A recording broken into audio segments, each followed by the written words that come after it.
Estimats opositors i opositores d'Oposites Fàcil, anem amb una nova sèrie de tests comentats OEF.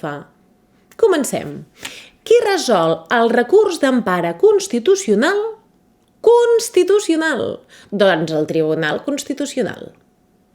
Els drets fonamentals i les llibertats públiques on es troben regulats dins de la Constitució? Doncs en el títol 1 de la Constitució, un títol importantíssim i que deriven moltes preguntes d'examen. Quina és la finalitat del procediment d'habeas corpus?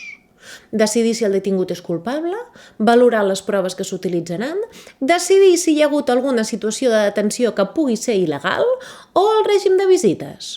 Doncs concretament decidir si hi ha alguna situació pel que fa a la detenció que hagi estat il·legal. Pot un estranger votar a les eleccions autonòmiques? Ojo! No ens confonem amb les municipals! Sí, sempre seríem les municipals, però ara parlem de les autonòmiques. Per tant, la resposta és no. Segons la Constitució, es permet la intromissió en el domicili. En quin cas? Consentiment del titular? Per ordre judicial? O per cas de delicte flagrant?